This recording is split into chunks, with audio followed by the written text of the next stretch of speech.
Engkau ku hargai.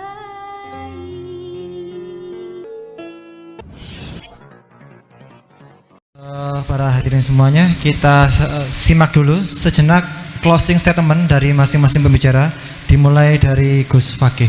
Monggo Gus. Bismillahirrahmanirrahim.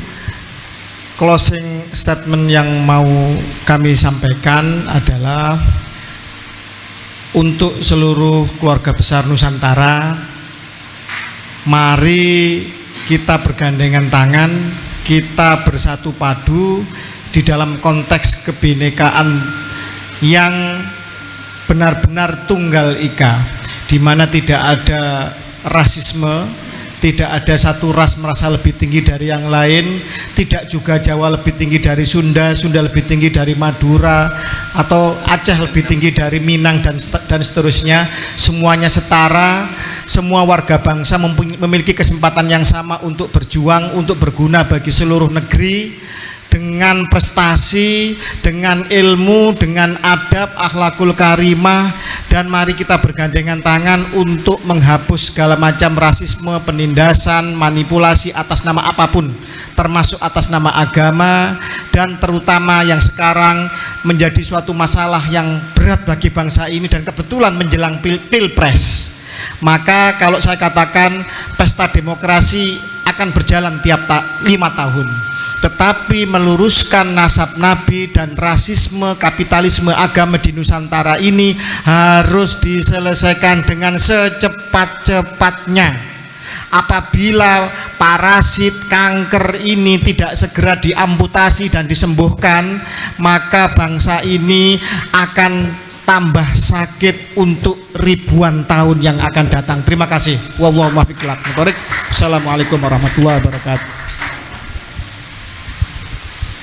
Sering saya menyampaikan bahwa bangsa Nusantara Indonesia ini keluar dari mulut harimau Belanda, diterima oleh mulut singa Jepang, lalu diterima oleh mulut buaya kaum Ba'alawi. Untuk membebaskan masyarakat Indonesia dari cengkeraman gigi tajamnya buaya mulut Ba'alawi ini perlu waktu yang tidak singkat, karena sudah kadung mengakar ratusan tahun, mendarah daging, menguasai akal dan pikiran anak bangsa ini, khususnya umat Islam. Bukan bernada atau ujaran kebencian, tidak, kami tidak benci siapapun. Orang Hindu, orang Kristen, orang Konghucu, Protestan, Yahudi itu masuk surga.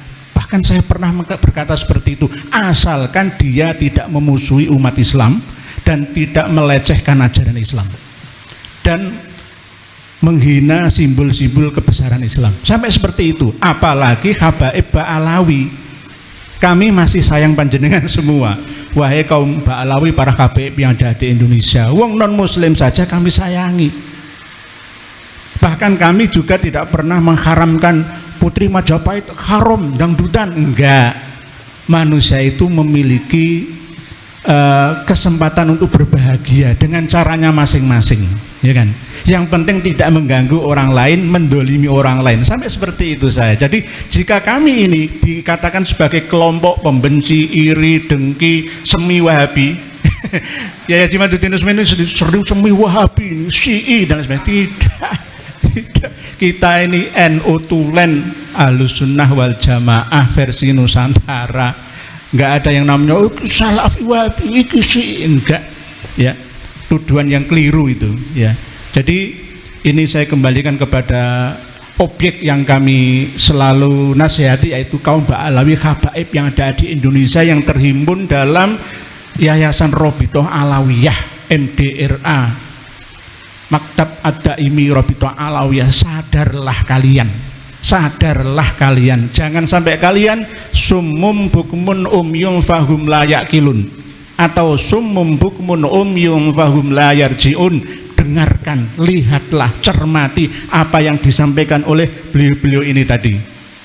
Demikian yang dapat saya sampaikan, kurang lebihnya wallahu a'lam. Wassalamualaikum warahmatullahi wabarakatuh.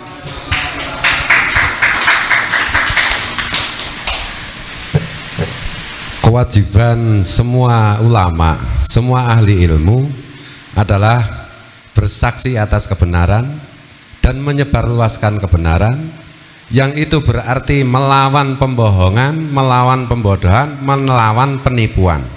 Itulah ulama yang warasatul anbiya. Jadi saya serukan kepada semua yang merasa dirinya ilmuwan, mari bersama-sama kita menyadarkan publik, kita menyelamatkan publik dari tipu daya Habib-Habib Alawi yang mengklaim dirinya sebagai dzurriyyat Nabi. Karena itu berbahaya untuk umat, berbahaya untuk bangsa dan negara, berbahaya untuk kesetaraan, berbahaya untuk Bhinneka Tunggal Ika, berbahaya untuk NKRI, berbahaya untuk Pancasila. Jadi jangan kalian hanya main aman saja. Saya nggak ikut-ikutan, nanti saya tidak dituduh begini dan begitu, tidak dibully, tidak dipersekusi. Kalau begitu berhentilah kalian mengaku sebagai ulama, berhentilah kalian mengaku sebagai ilmuwan, berhentilah kalian mengaku sebagai tokoh.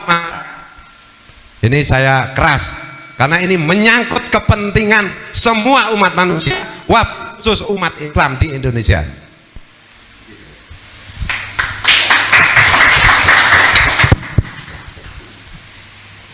Ketika kita mengadakan sebuah kajian dan memiliki sebuah kesimpulan, sebenarnya tugas seorang pengkaji peneliti berhenti sampai di situ.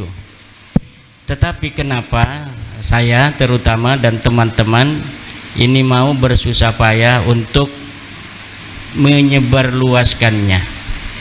Kenapa? Karena kita merasa tidak cukup kita mengadakan kajian, mengadakan penelitian, kemudian berhenti sampai di situ karena kebutuhannya mendesak. Ini yang saya lakukan adalah sesuatu yang berkaitan dengan cinta. Karena saya mencintai bangsa ini, saya mencintai negara ini, saya mencintai para habaib, agar mereka tidak terus di dalam apa yang sekarang mereka sedang berada. Maka saya ini perlu untuk menyadarkan berdasarkan kesimpulan dari kajian yang saya lakukan. Kalaulah dari kesimpulan kajian itu mereka hari ini marah, kesel, jengkel, ya, saya yakin semua itu tidak akan terjadi di akhirat. Hari ini mereka marah, dan saya yakin di akhirat merekalah orang yang akan berterima kasih kepada saya.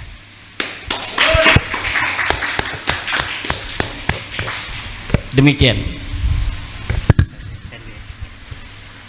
Ada beberapa pihak yang menyatakan bahwasanya perjuangan kami ini ibaratnya adalah sebuah fitnah atau juga merupakan ujaran kebencian dan lain sebagainya. Di sini kami sampaikan bahwasanya membuka aib daripada kalangan Habib Alawi Muasal Yaman ini adalah merupakan amar ma'ruf nahi mungkar. Bila mana ada yang menganggap sebagai sebuah fitnah, kami siap mempertanggungjawabkannya baik secara kajian ilmiah maupun secara jalur hukum. Bila mana dianggap fitnah, silakan gugat pihak-pihak kami atas dakwaan berita bohong. Kita akan buktikan di pengadilan dengan saksi pakar baik genetik maupun kajian ilmiah bahwasanya ini bukanlah sebuah fitnah. Nah, bila mana bukan fitnah, mungkin juga ada yang menganggapnya sebagai gibah. Namun ketahuilah berdasarkan Imam Nawawi, ada hal-hal membuka aib yang bukanlah bagian daripada gibah. Misalkan melaporkan kezaliman suatu orang atau suatu kaum kepada pihak yang berwenang atau berwajib, atau juga menyampaikan sesuatu kepada ulama untuk meminta fatwa, dan juga untuk demi kewaspadaan bagi umat atau kewaspadaan bagi umat Islam, bangsa juga. Dan juga selain itu juga adalah sebagai efek jera bila mana ada suatu kesalahan, kezaliman yang dilakukan secara terang-terangan. Jadi kalau secara terang-terangan itu dilakukan, ada yang merendahkan para kiai kita, merendahkan para wali songo, sultanil aulia, dan itu terang-terangan dilakukan, bahkan menyampaikan bahwasanya negeri kita Indonesia itu adalah miliknya pihak Tarim Yaman, padahal adalah milik Allah yang dititipkan kepada bangsa Indonesia. Intinya kezaliman yang dinyatakan secara terang-terangan itu apabila kita kaji, kita bedah, itu bukanlah sebuah gibah yang melanggar rel. Dan juga artinya perjuangan kita ini insya Allah akan terus berlanjut sebagai bentuk amar ma'ruf nahi mungkar. Dan juga saya terinspirasi juga tentang masalah yang disampaikan Profesor Romen Hakim Ali tentang adanya data internal dan eksternal. Jadi perjuangan kami tidak sekedar membuat atau membuka aib bahwasanya Ba'alawi itu bukanlah keturunan Rasulullah, tapi merupakan keturunan Yahudi Khazar Kaukasus yang suka bikin kasus. Kami juga sifatnya meluruskan sejarah dan silsilah leluhur bangsa kita. Jadi terutama Wali Songo yang sangat berjasa dalam penyebaran dakwah Islam di bumi Nusantara, sehingga umat Islam terbanyak di dunia adanya di Indonesia. Dulu sempat dibelokkan oleh kalangan Ba'alawi seakan-akan berketurunannya dari muasal Yaman. Tapi alhamdulillah berdasarkan data internal berbagai manuskrip dari zaman ke zaman dan data eksternal sebagaimana di pernyataan Profesor Romen Hakim Ali, suatu hal mendekati kebenaran apabila terbackup, terdukung antara data internal dan data eksternal ya Prof ya. Alhamdulillah untuk warga Wali Songo data eksternalnya adalah isbat nakib negeri muasalnya leluhur. Jadi data eksternal keluarga Wali Songo ada jalur yang dari Maroko Maghrib yang sudah terisbat oleh nakib dari Maroko, Irak, Damaskus, dan untuk jalur keluarga Bani keturunan Musa Al-Kazim dari Jimil Kubro sudah terisbat dengan data eksternal dari nakib Bani Musa Al-Kazim Irak, India, dan juga Mesir. Jadi ini adalah suatu pelurusan yang kami juga harapkan saudara-saudara kami dari keluarga Wali Songo jangan lagi terdoktrin oleh versinya Ba'alawi yang akhirnya malah terjadi adu domba di kalangan keluarga Wali Songo. Kita harus sama-sama sadar leluhur kita berbeda jalur dengan Ba'alawi. Mari kita sama-sama berjuang demi kemaslahatan bangsa dan negara kita, tidak hanya untuk sekadar keluarga Wali Songo, tapi menghadapi Bani Ba'alawi yang bersifat rasis dan juga bertindak radikal, dan juga mereka sombong dan merendahkan para kiai, dan juga ini terkaitnya juga mereka hendak mendominasi bangsa Nusantara dengan cara yang halus. Nah terkadang cara halus ini ibarat pepatah itu seperti memasak kodok, merebus kodok itu dengan suhu yang tidak langsung panas tapi bertahap, sehingga kodok itu apabila direbus dengan suhu yang bertahap dia tidak akan merasa sadar sedang dibunuh, perlahan-lahan nantinya akan langsung mati. Nah kita tidak ingin bangsa kita ini terjajah dengan termabukkan, mabuk cinta buta oleh kalangan Ba'alawi yang seakan-akan memberikan janji surga dengan doktrin-doktrin yang halu, padahal itu adalah merendahkan dan juga mengkerdilkan bangsa kita yang semestinya bangsa kita merdeka di negeri sendiri. Kita juga punya leluhur yang juga membanggakan, tapi kita tidak sekedar bangga dengan leluhur, tapi sifatnya mengetahui leluhur kita untuk melanjutkan kebaikan dan perjuangan leluhur di masa kekinian. Sekian dari kami. Assalamualaikum warahmatullahi wabarakatuh.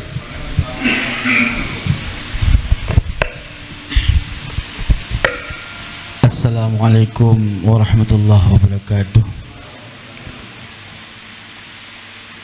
Alhamdulillah wassalatu wassalamu ala Rasulillah Sayyidina wa Maulana Muhammad ibn Abdillah sallallahu alaihi wasallam wa ala alihi wa sahbihi ajma'in, amma ba'du.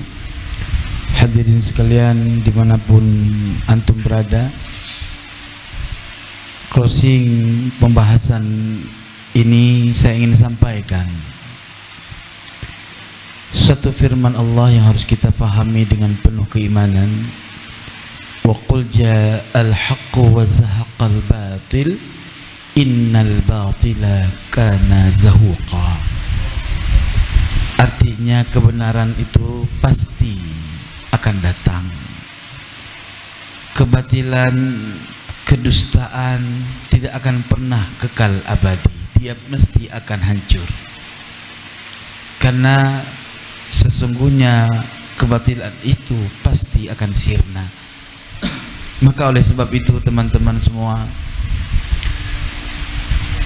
kalau seseorang menasabkan dirinya kepada orang yang tidak berhubungan dengan Rasulullah, tidak perlulah terlalu lampau untuk mengkaji nasabnya.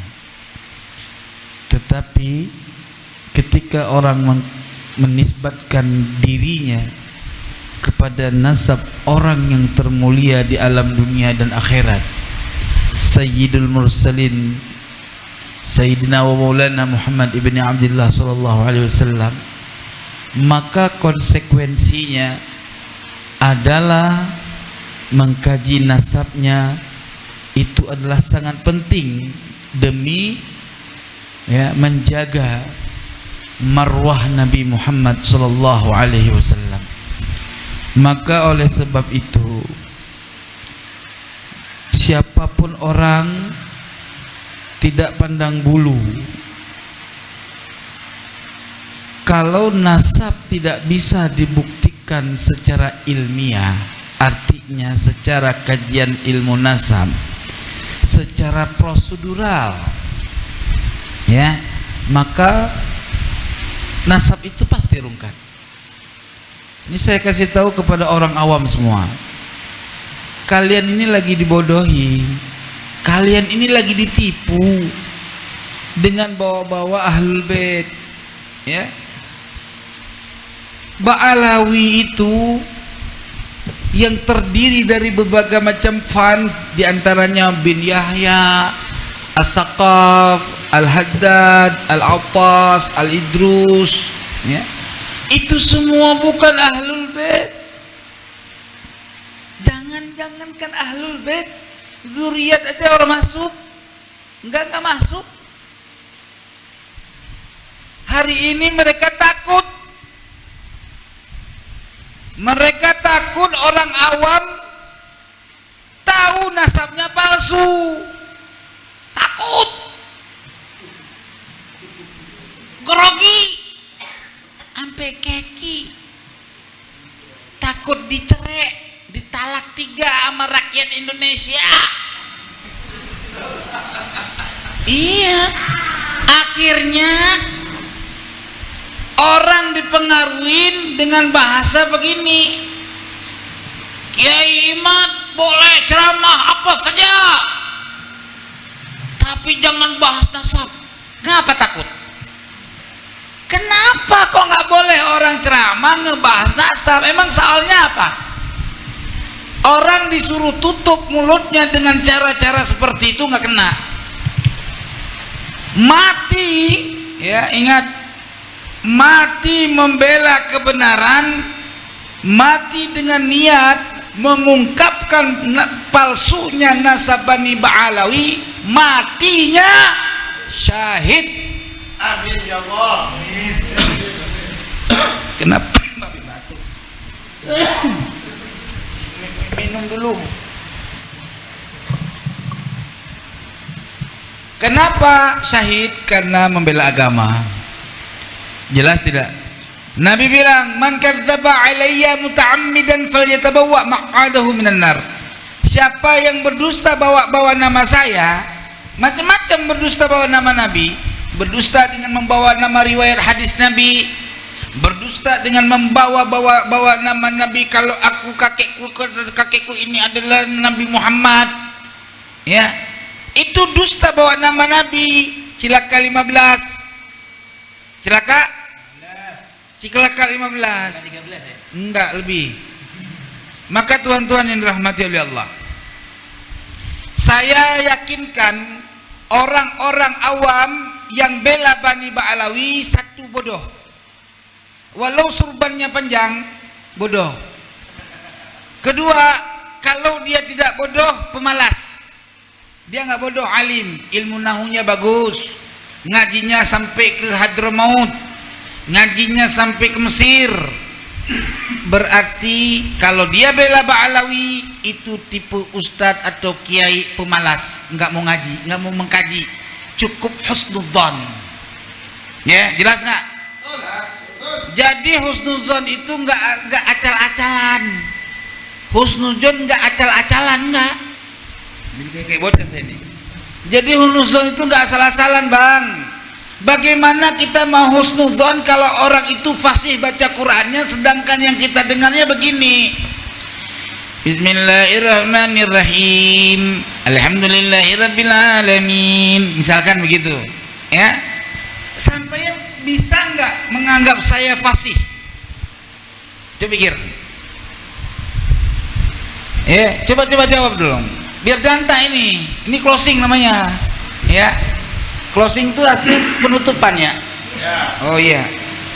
Tapi nggak bisa ditasrif ya. Kalau bahlul bisa ditasrif. Bahlul asalnya bahlala yubahlilu bahlulan.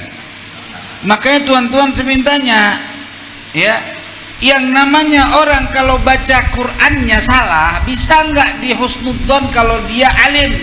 Bisa. Oh bisa bang. Jangankan masalah agama, ilmu dunia aja kalau orang bodoh ya goblok. Orang bikin katanya ahli komputer, ya nggak? Buka Word aja orang bisa, buka Microsoft Word ya, Microsoft Word aja kagak bisa. Bisa nggak kita husnudzon kalau dia jago komputer? Masa ilmu agama kalah sama ilmu dunia? Betul. Iya, jadi teman-teman semua dimanapun anda berada, kalau kalian tidak suka sama dakwahnya Kiai Imad yang ngebahas nasab Bani Ba'alawi, datang pakai assalamualaikum sebagai kaum muslimin, duduk manis, tanya Bapak Kiai kapan kita bisa diskusi. Begitu baru betul. Iya, jangan ngalang-ngalangin orang. Orang punya tangan, semua punya kaki dan tangan. Betul? Manusia semua berani, nggak ada yang takut-takut. Ya, ular yang nggak punya tangan aja bisa menewaskan manusia, apalagi manusia yang punya tangan. Cuman satu, untung Indonesia ini punya negara hukum. Kalau tidak, aku buat bagikan kisah Raja Rimba. Ya, maka teman-teman semuanya, ending closing ini adalah Ba'alawi palsu. Jelas? Bukan keturunan Nabi, tetapi keturunan Musa Samiri. Kenapa ketawa? Memang benar, ya. Oleh sebab itu, hati-hatilah sama tukang tipu. Sebaik-baik tukang tipu, ending akhirnya adalah menghancurkan harta kita. Tukang tipu kalau nggak bisa ditipu harta kita, istri kita diselingkuhkannya. Ya, hati-hati. Sudah fakta dan terjadi. Ya, itu kejahatan tukang tipu. Nggak ada tukang tipu itu bagus, nggak ada. Apalagi jadi wali, yang biasanya tukang tipu itu gila. Oleh sebab itu, jangan pernah percaya nasab Bani Ba'alawi itu nasab palsu bin palsu. Jadi binnya palsu semua. Oleh sebab itu, wallahu muwaffiq ila aqwamit thoriq. Mohon maaf lahir batin. Hei Bani Ba'alawi, jangan tersinggung, saya lagi sampaikan yang betul. Kalau kau tersinggung nggak apa-apa, tapi syaratnya coba buktiin kakek kau itu namanya Ubaidillah, anaknya siapa, begitu, ayahnya siapa. Ahmad bin Isa bener nggak punya anak Ubaidillah? Tolong buktikan data. Kapan Ubaidillah syuhroh wal istifadah? Pertama. Kedua, kapan Ubaidillah diaku dalam catatan kitab sezaman? Ya, kalau dibilang nggak ada syarat kitab sezaman, maka semuanya nih dengar nih, kalau kitab sezaman tidak menjadi syarat untuk meneliti suatu nasab, maka kambing congek bisa jadi keturunan Nabi. Jelas kira? Siapapun orang bisa jadi keturunan Nabi. Orang nggak ada kitab sezaman, betul? Wassalamualaikum warahmatullahi wabarakatuh.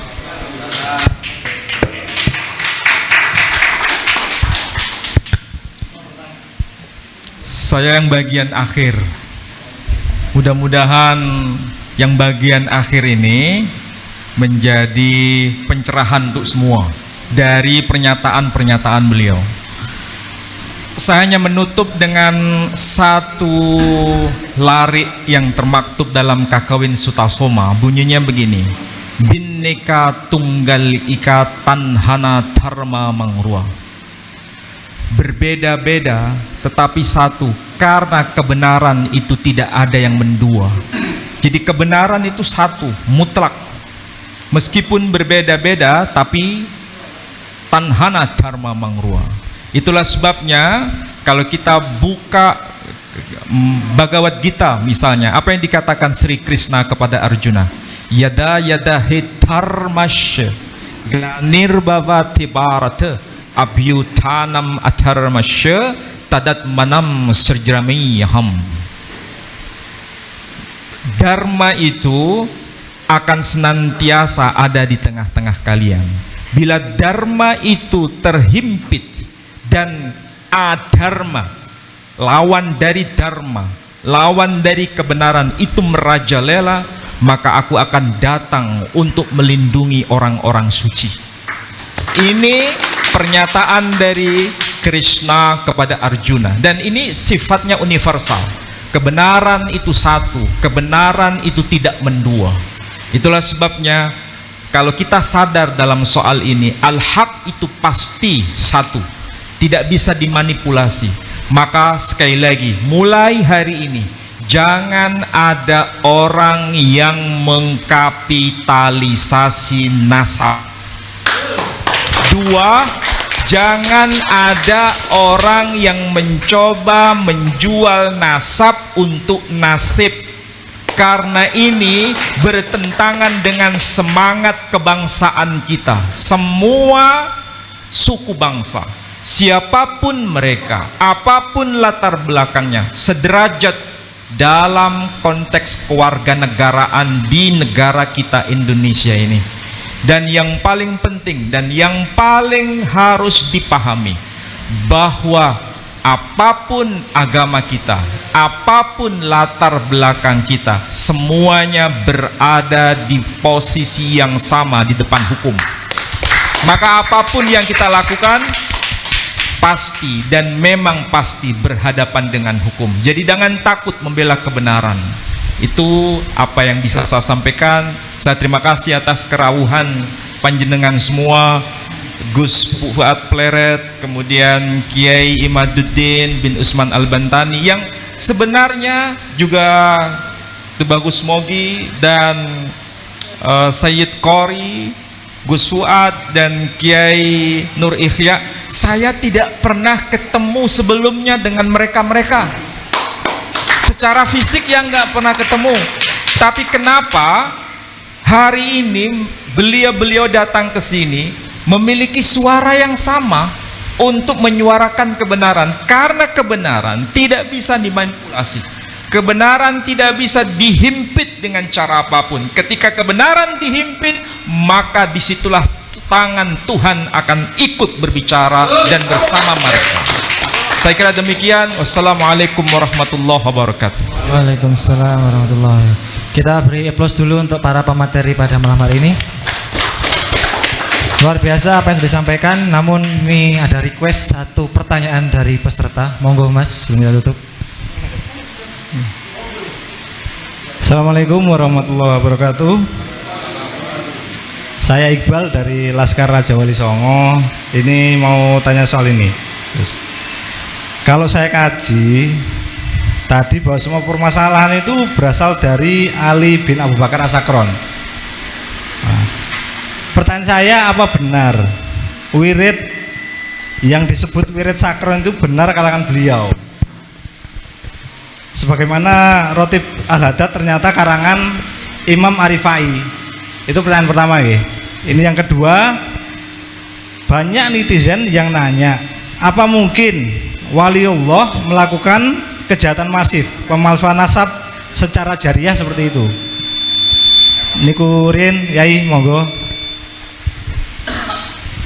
Monggo disampaikan. Pertanyaan pertama, Ali As-Sakron punya wirid hizib namanya hizib sakron.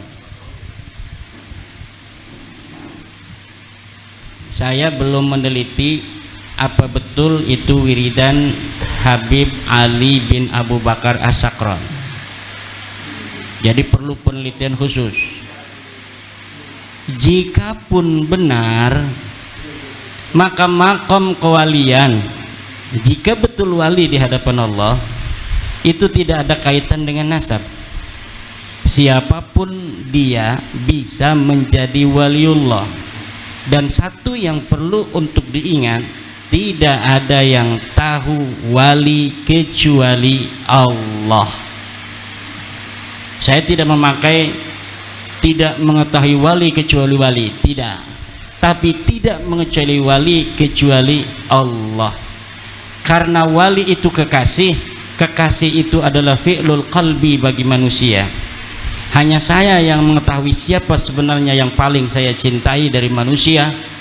Begitu pula hanya Allah yang mengetahui siapa kekasih-kekasihnya. Lalu tentang tergugat Habib Ali bin Abu Bakar As-Sakran. Kenapa saya selalu menghilirkan masalah ini kepada Habib Ali bin Abu Bakar As-Sakran? Karena de facto hari ini yang dapat saya baca dari kitab tertua adalah karya Habib Abi Bakar As-Sakran ini, Ali bin Abu Bakar As-Sakran. Benarkah dia karangan Habib Ali bin Abu Bakar As-Sakran? Ini bisa jadi bila diteliti lagi, bisa jadi ini pun tidak ada. Hari ini kitabnya dicetak. Saya pernah melihat sebuah manuskrip, namanya bukan Al-Burqatul Musyiqah tapi Al-Burqatul Munifah.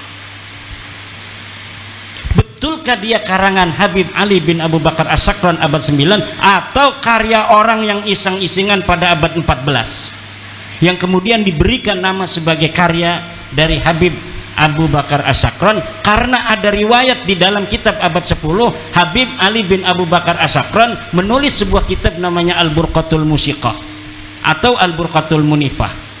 Ini bisa jadi hanya orang karena baca di abad 10 atau di abad 11 ada kitab Habib Ali bin Abu Bakar As-Sakran yang pernah memiliki kitab namanya Al-Burqatul Musyiqah, lalu dikarang kitabnya pada abad 14 atas nama kitab yang pernah ada terdeteksi bernama Al-Burqatul Musyiqah. Dan ini saudara hati-hati, ada orang yang ingin berusaha untuk mencari kitab sejaman dengan membaca sebuah referensi bahwa Ubaidili mempunyai kitab bernama Al-Intisar misal, manuskripnya tidak ada, lalu manuskrip itu dibikin hari ini, kemudian dinamakan Al-Ubaidili, kemudian proyeksi sedemikian rupa sehingga nampak manuskrip ini menjadi manuskrip yang tua. Ini sering terjadi dan pernah terjadi di Indonesia tentang manuskrip Negara Kertabumi yang ditahunkan 1696. Setelah diteliti oleh pakar-pakar filolog, ternyata itu kertas tahun 1960. Kertasnya kertas Manila. Ini bisa terjadi. Itu namanya menurut Profesor Menachem Ali adalah DNA naskah, catatan Tuhan yang ada dalam naskah. Ini tidak akan bisa dibohongi, karena kapan dia dicetak dalam kertas itu ada. Apalagi kertas-kertas masa lalu, dalam kertas kalau kita ini kan seperti duit itu ada lambang tahun berapa dia itu dicetak.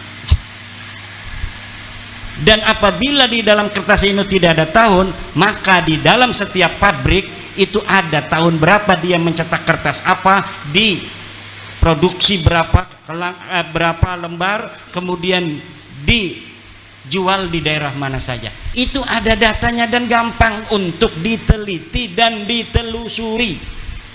Apalagi nanti di Yaumul Hisab akan banyak manuskrip-manuskrip palsu. Di Yaumul Hisab menumpuk tentang kedustaan-kedustaan yang hari ini diciptakan tentang masa lalu yang tidak pernah terjadi. Wallahu wal muwaffiq ila aqwamit thoriq. Terima kasih. Satu penanya terakhir, monggo Ibu. Baik, terima kasih. Assalamualaikum warahmatullahi wabarakatuh. Saya dari Putri Mojopahit. Terima kasih untuk waktunya, dan ada langsung saja nggih para yai. Ngapunten. Satu, saya ingin menyampaikan usulan, yang kedua baru pertanyaan. Yang pertama sebagai usulan adalah saya mungkin kepada beliaunya Komando Kiai Fuad untuk ke depan jika ada pertemuan kembali, saya mengusulkan untuk Dr. Andes Husnu Mufid MPDI nggih, karena beliau juga ini menyatakan kebenaran tentang sejarah, dan narasi beliau juga mengafirmasi bahwa klan Hadramut Yaman atau Ba'alawi bukan zuriat Nabi dari segi tinjauan historis sejarah. Jadi itu usulan dari Putri Mojopahit. Ini saya mewakili teman-teman di grup Putri Mojopahit. Ada beberapa titipan usulan kepada Kiai Fuad. Dan yang kedua baru pertanyaan kepada Kiai Haji Imaduddin. Kalau poro yai, Bapak dokter atau yang lainnya ikut menjawab, monggo. Jadi gini, pertanyaan Putri Mojopahit adalah, menurut pengamatan Putri Mojopahit nggih Pak nggih, Masya Allah, bahwa tinjauan pustaka, library riset, kajian Kiai Haji Imaduddin tidak ada tulisan resmi yang counter, apalagi tinjauan filologi. Dari segi sejarah juga sudah dinyatakan Dr. Andes Husnu Mufid MPDI kalau Ba'alawi itu bukan zuriah Nabi. Maka menurut penglihatan saya, polemik ini malah bergeser ke persekusi. Perang mekanik yang kemarin terjadi di Jakarta ya, Kiai Imad. Perang mekanik Tambun Bekasi, perang persekusi itu. Kalau perang mekanik yaitu antara YouTuber. Nah, ini kami mewakili para YouTuber, Strike Channel, dan tentunya channel-channel yang ikut berjuang nggih. Itu pengamatan Putri Mojopahit. Pertanyaannya, apakah ini konsekuensi logis dari sebuah perjuangan? Terima kasih. Wassalamualaikum warahmatullahi wabarakatuh. Terima kasih. Ya, kemarin itu saya menyesalkan adanya orang-orang yang bukan menggunakan kecerdasan untuk menghadapi keadaan. Dalam hal ini adalah keadaan nasab Ba'alawi yang saya gugat, bahwa nasab ini terputus 550 tahun, bahwa nasab ini adalah batil, bahwa nasab ini adalah mardud. Kemudian ketika saya merasa bahwa ini adalah saya mempunyai kewajiban untuk menyebarluaskan apa yang saya yakini menurut hati nurani saya berdasarkan dari kajian-kajian pustaka library riset ini, maka kemudian ada orang-orang yang tidak menerima itu dan melakukan hal-hal yang seperti terjadi di Tambun kemarin. Seharusnya apabila kajian ilmiah itu dibalas dengan kajian ilmiah. Kalau itu misalnya sebuah ceramah, ya mungkin bisa dibalas dengan ceramah yang lain. Mereka mengadakan ceramah kemudian mengadakan orasi atau ceramah yang sama untuk mengkanter apa yang saya ucapkan dalam ceramah itu. Namun itu tidak dilakukan, justru mengadakan intimidasi. Ini akan semakin membuat masyarakat menjadi tahu bahwa begitu penting mungkin bagi Ba'alawi pengakuan orang lain terhadap nasab dia, sementara mereka tidak bisa untuk menunjukkan bukti-bukti dari kesahihan nasab mereka. Kalau misalnya mereka mampu untuk memberikan bukti-bukti kesahihan nasab mereka berdasarkan sumber-sumber yang ada pada zamannya atau yang mendekati zaman itu, lalu kita tidak menerima kebenaran itu umpamanya, baru itu mungkin dipertanyakan objektivitas dari orang yang menyatakan bahwa nasab Ba'alawi ini adalah terputus. Tapi ketika mereka sudah tidak bisa untuk memberikan bukti kepada kita bahwa nasab mereka ini sahih, Dalam hal ini mereka tidak bisa untuk menyuguhkan mana kitab sezaman yang ada di zaman Ubaidillah yang menyatakan dia adalah anak daripada Ahmad. Bahkan kitab-kitab pada abad selanjutnya, abad ke-6, ke-7, ke-8, ke-9 mengkonfirmasi bahwa tidak ada orang bernama Ubaid, anak daripada seorang sayyid yang ada di Basrah bernama Ahmad bin Isa. Kemudian ilmu pengetahuan biologi mengkonfirmasi bahwa setelah dilakukan tes DNA dari ratusan orang dari Ba'alawi yang telah mengadakan uji tes DNA, ternyata nasab DNA mereka bukan DNA Arab. Jangankan DNA dari keturunan Sayyidina Ali, turunan Nabi Muhammad, DNA orang Arab saja bukan.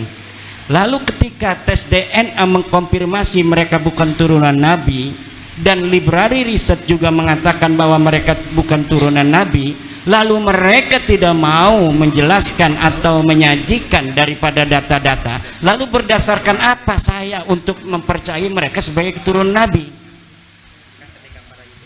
Nah, ini. Lalu jika ditanya apakah ini adalah resiko dari sebuah perjuangan? Betul. Dan ini dikonfirmasi oleh sejarah para nabi di masa lalu. Tidak ada para nabi yang setelah dia itu memiliki kebenaran dari Tuhan berdasarkan wahyu, lalu dia tidur dan duduk-duduk, tapi dia datang ke kaum-kaum menyampaikan apa yang dia yakini, bahwa Allah berfirman bahwa tidak ada Tuhan selain Allah. Nabi Ibrahim sampai kemudian dibakar oleh Raja Namrud, Nabi Muhammad sampai dilempari batu di Taif dan lain sebagainya. Saya tidak menyamakan bahwa kebenaran yang saya bawa seperti kebenaran yang dibawa oleh Nabi Muhammad, tapi minimal ini adalah kebenaran yang saya yakini walaupun orang lain belum meyakininya. Terima kasih.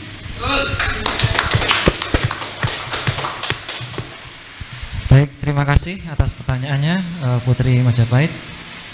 Sampun nggih karena waktu. Satu. Gimana? Boleh? Nggih, monggo Ibu. Bismillahirrahmanirrahim. Assalamualaikum warahmatullahi wabarakatuh. Maaf saya nggak mau disut. Saya pengen bertanya pertama sama Gus Fakih. Iya. Gini, saya minim masalah genetika ini, tetapi ketika ada orang yang berpendapat bahwa apakah tidak terlalu prematur ketika menjelaskan masalah genetika ini, mengingat kalau kita melakukan penelitian genetika ini, masalah DNA ini terlalu cepat gitu loh, karena mengingat sendiri Yahudi ini kan cabangnya banyak dan itu berkembang terus dan memunculkan teori, contohnya seperti Albert Einstein yang memiliki haplo E, ternyata E ini dari Afrika Barat gitu loh, contohnya. Apakah ini tidak terlalu prematur? Itu yang pertama. Terus untuk apa harapan Anda dari tesis yang Kiai buat ini, harapannya gitu, impactnya maksudnya. Terus untuk Pak Ali, rata-rata ada yang berpendapat gini, untuk membahas tentang ilmu nasab, karena saya kan banyak belajar dari Anda masalah Yaman, Hadramaut, Hadoram dan sebagainya, itu udah. Cuman banyak dari kalangan sebelah itu beranggapan bahwa ilmu filologi ini atau data dari eksternal nggak usah dibawa-bawa, kan gitu, banyak yang gitu beranggapan. Seberapa pentingnya sih kita memerlukan data eksternal untuk ilmu nasab ini? Apakah Ahmad bin Isa ini betul-betul pernah berhijrah ke Yaman? Udah itu aja. Assalamualaikum warahmatullahi wabarakatuh. Baik, terima kasih. Pertanyaannya sangat tajam dan saintifik. Yang pertama tadi sudah saya jelaskan bahwa ada 3 golongan dari kaum Yahudi internasional. Yang pertama dari garis lurus laki-laki ke 12 imam, 12 putra dari Yakub bin Ishak bin Ibrahim. Ini haplogrupnya J1. Ada kode L860 dan P58. 860 keluarga Israiliyah garis lurus dan P58-nya Ibrahim. Itu yang pertama. Yang kedua, di antara mereka juga perempuan-perempuan dari 12 suku ini dikawin oleh etnik lain, ras lain, yang karena kemudian kalah secara literasi, secara kodifikasi keagamaan, sehingga kemudian membentuk suku bangsa yang keturunan yang memeluk Yahudi. Ini yang kedua, bisa grup E, bisa I dan lain-lain, R bisa. Kemudian ada lagi yang sama sekali bukan keturunan dari 12 putra Yakub bin Ishak bin Ibrahim. Dan tadi saya katakan sialnya Ba'alawi ini adalah keturunan dari Kaukasia yang terindikasi dan menurut beberapa pakar sejarah sebagai Yahudi Khazar, yang Yahudi Khazar ini muncul dari golongan haplogrup G yang berdomisili di Kaukasia. Jadi itu. Kemudian apakah ini tergesa-gesa atau istilahnya terlalu terburu-buru? Tidak. Karena ilmu genetika itu sudah kokoh 200 tahun silam. Sejak Gregory Mendel, seorang Yahudi kripto biarawan, itu mengabdikan dirinya menanam ercis atau buncis selama sekian puluh tahun dan meneliti tentang ilmu genetik awal. Kemudian berkembang sampai kemudian James Watson and Crick menemukan ilmu DNA, bisa membaca double helix DNA, bisa mendapatkan kode-kode. Kemudian di era sekarang semua pemetaan DNA sudah sangat komprehensif, sehingga salah satunya selain ATDNA, YDNA maupun mtDNA itu ada DNA sampah yang dianggap tidak ada gunanya, ternyata bisa terpetakan. Nah, ini sudah sangat maju sekali. Bahkan sekarang membaca DNA itu adalah ilmu kemarin. Ilmu hari ini adalah melakukan restriksi rekombinan, melakukan cloning, melakukan sport science, melakukan rekayasa genetik untuk merakit DNA untuk menghindarkan penyakit-penyakit bawaan itu secara genetik. Jadi sudah sangat maju membaca DNA, ilmu kemarin. Jadi kalau ada yang meragukan tes DNA adalah orang-orang yang tidak saja hidup di hari kemarin, tetapi hidup di abad pertengahan, abad ke-8. Itu yang bisa saya jawab. Kemudian terkait mengenai masalah apakah Ba'alawi ini sudah terpetakan? Sudah terpetakan. Bahkan di dalam ISOGG, komunitas ilmuwan genetik internasional, Bani Alawi ini disebut Sadah Hadramut, ya, itu berbeda gitu.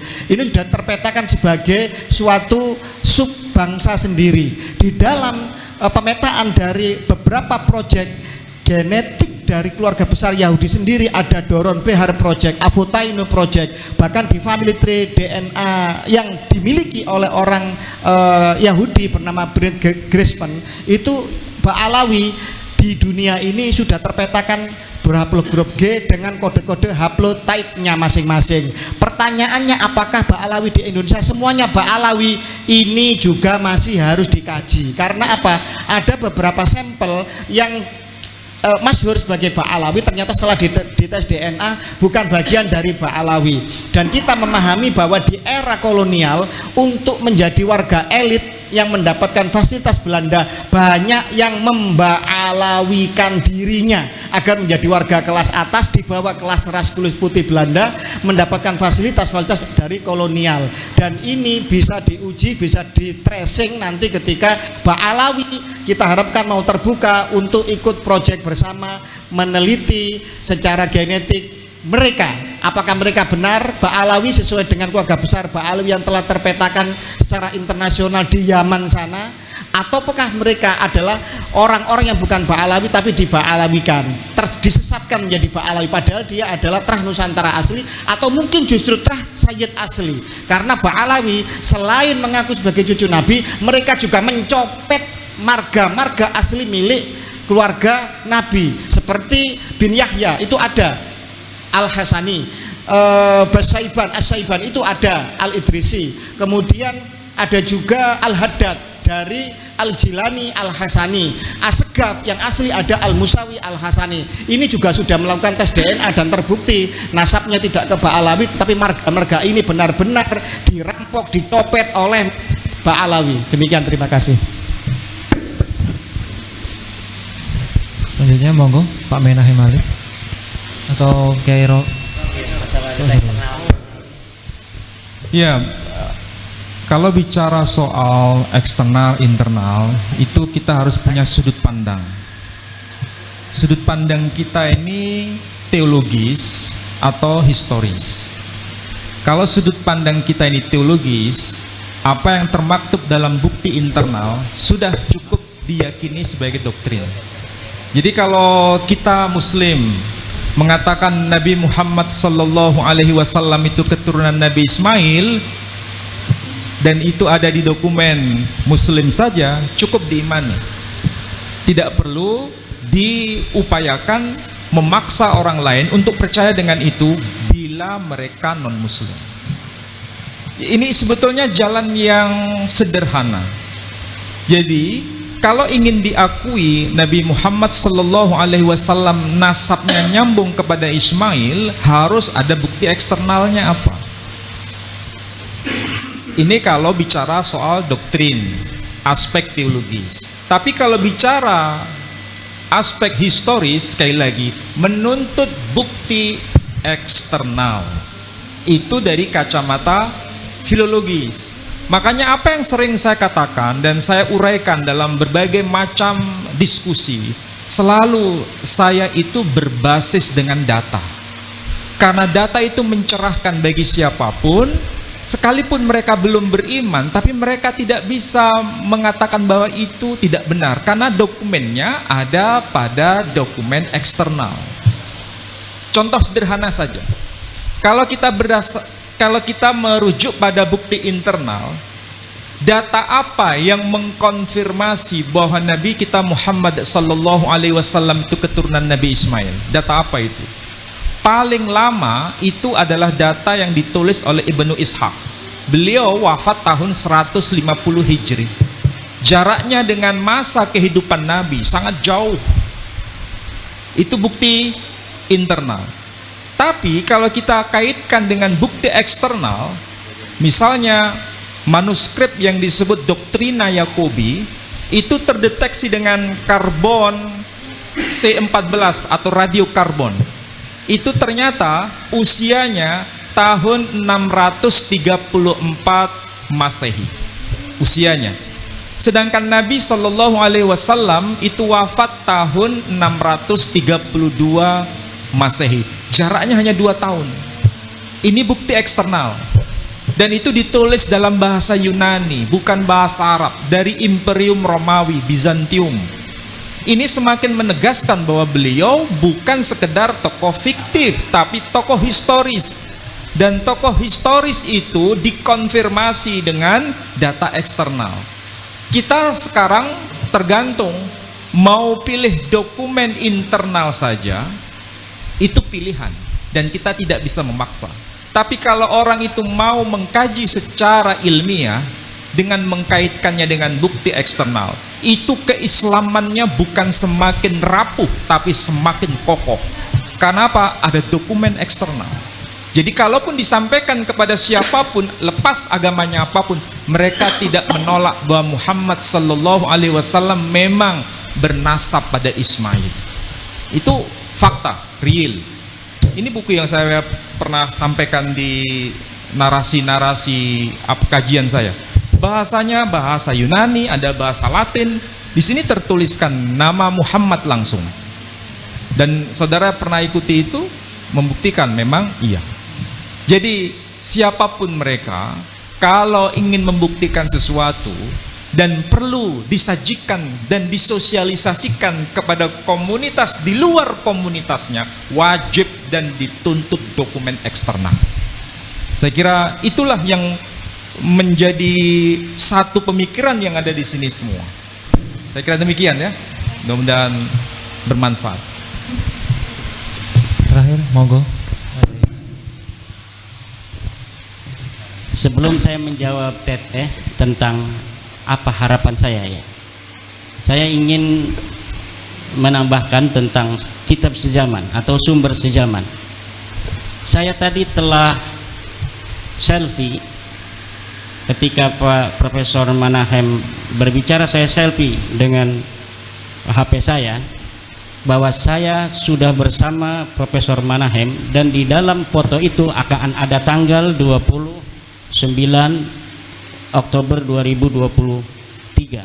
Ini adalah sumber sejaman internal saya, dan apa-apa yang ada di dalam rekaman dari para teman-teman yang hadir di sini hari ini, yang memoto dan yang memvideo, adalah bukti eksternal bahwa saya pernah datang ke Mu'alaf Center atau HID di Surabaya pada tanggal 29 Oktober 2023. Kalaulah nanti 5 tahun lagi atau 20 tahun lagi saya bicara menceritakan kepada cucu saya dulu pernah bertemu dengan pakar kristolog, seorang pejuang dari Surabaya yang melindungi, membimbing para mu'alaf yang ada di Surabaya. Kata cucu saya, mana buktinya kek?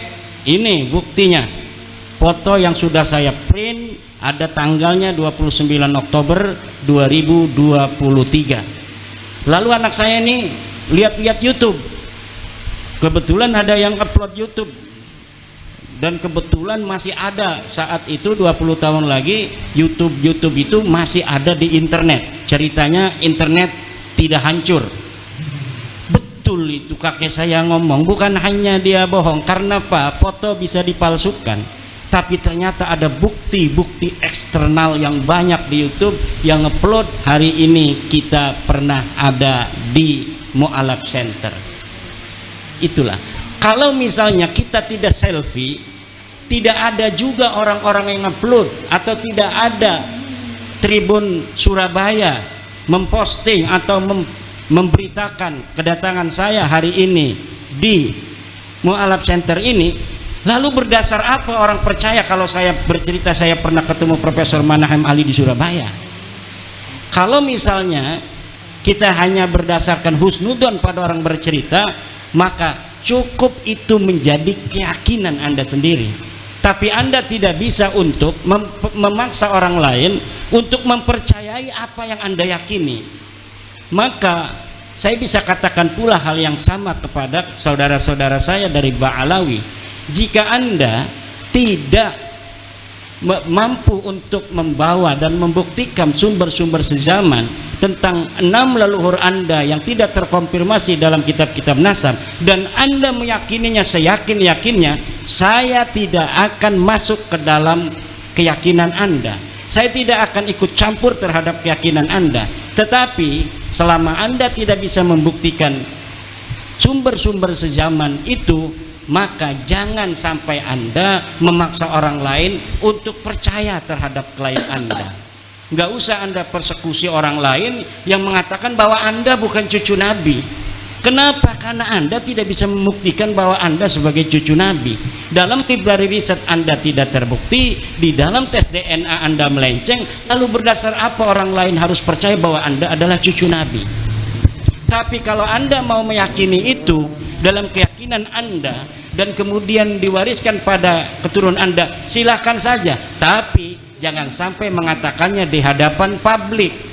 Karena ketika Anda mengatakan itu di hadapan publik, akan ada konsekuensi sosiologis dan religius yang akan berkaitan dengan klaim Anda. Karena yang Anda klaim itu adalah bukan nasab sembarangan, tapi nasab baginda Nabi besar Muhammad SAW yang mempunyai implikasi sosial, implikasi religiusitas di situ, di mana berdasarkan sebagian tafsir keagamaan dianjurkan untuk mencintai daripada keturunan baginda Nabi besar Muhammad sallallahu alaihi wasallam. Harapan saya kepada Ba'alawi, kepada kita semua, pada bangsa Indonesia, nasab bukanlah hal penting dalam kehidupan kita. Pak Jokowi tanpa tahu dia nasab kemana dia jadi presiden Indonesia 2 periode, dan bisa jadi ditambah 1 periode anaknya. Dia tidak pernah mengatakan dia keturunan siapa. Dia tidak pernah mengatakan dia turunan daripada Mataram. Dia tidak pernah mengatakan dia keturunan Batok Kalong. Dia tidak pernah mengatakan turunan Sultan Banten. Tapi dengan kediriannya, dia dapat menjadi seseorang yang penting di dalam kehidupan. Inilah yang menjadi standar kita dalam menjalani kehidupan. Bukanlah seseorang itu yang berbangga tentang masa lalu dari leluhurnya, tetapi orang itu harus berbangga dengan apa yang dilakukannya hari ini yang bermanfaat untuk dirinya, lingkungannya, bangsa, negara, agama, dan dunia. Wallahu wal muwaffiq ila aqwamit thoriq. Assalamualaikum warahmatullahi wabarakatuh. Masya Allah. Kita beri aplaus sekali lagi untuk para pembicara kita pada malam hari ini. Oke. Oh, satu lagi ya, monggo Pak Ekori, satu lagi terakhir. Enggak. Sudah 3 jam ini ternyata. Kalau 1 menit nggak cukup lah. 3 menit lah. 3 menit ya. Pertanyaankah tadi, apakah benar ya Said Ahmad bin Isa itu hijrah ke Yaman atau Hadramaut ya? Saya cukup menjawab dengan satu syair yang tadi barusan saya tuliskan dalam bahasa Arab. Famani taqada bi Ahmad bin Isa yuhajiru minal basrati ilal Yaman falan tajidu maqbaratahu fil Yaman siwa hikayatin an aliin asakran. Allah. Artinya siapa orang yang berkeyakinan kepada Ahmad bin Isa berhijrah dari Basrah ke Yaman, maka kamu tidak akan pernah mendapatkan kuburannya di Yaman, terkecuali hanya sebatas cerita ya yang diambil melalui jalan Khabar Ali As-Sakran, pengarang kitab Burqatul Musiqah.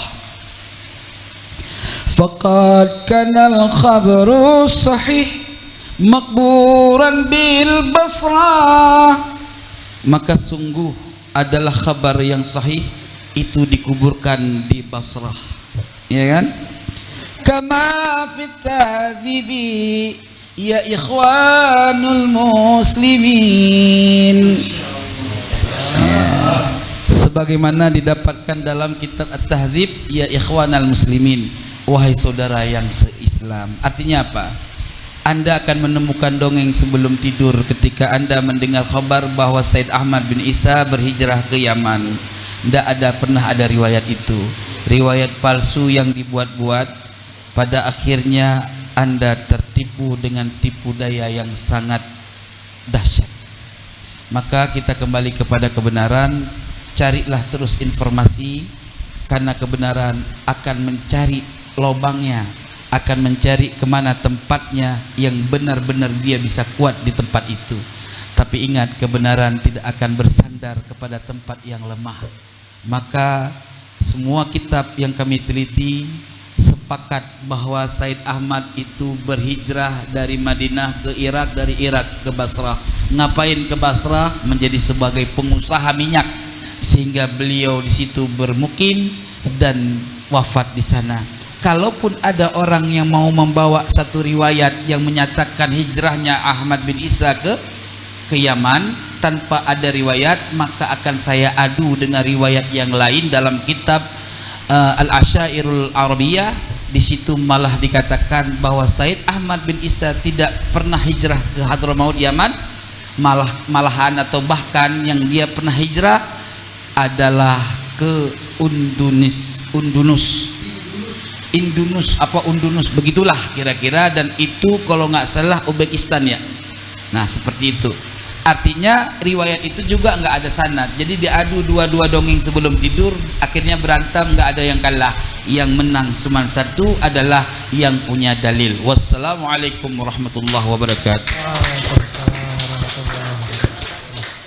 Tak terasa 3 jam kita bersama di sekretariat kantor Yayasan Pembina Mu'alaf At-Tauhid, kami selaku pengurus maupun kami pribadi secara pribadi sebagai pemandu acara memohon maaf apabila kunjungan para ulama-ulama Indonesia ini yang luar biasa ada kekurangan, ada banyak hal-hal yang kurang berkenan di hati. Kami selaku pengurus maupun pribadi memohon maaf atas segala-galanya. Dan kami ucapkan terima kasih kepada teman-teman dari berbagai channel YouTube yang ada di sini, yang sedang streaming ataupun sedang di upload nanti di YouTube. Kami juga mohon terima kasih untuk bisa menyebarkan energi positif ini, edukasi secara tuntas dan jelas mengenai tema kita pada malam hari ini, yakni mengungkap silsilah Bani Jawi dan Ba'alawi. Sekian dari kami, mari kita tutup bersama acara pada malam hari dengan membaca kafaratul majelis. Subhanakallahumma wa bihamdika asyhadu alla ilaha illa anta astaghfiruka wa atubu ilaik. Sekian dari kami, kita sesi foto bersama. Wassalamualaikum warahmatullahi wabarakatuh. Allahumma shalli alaihi wa alihi.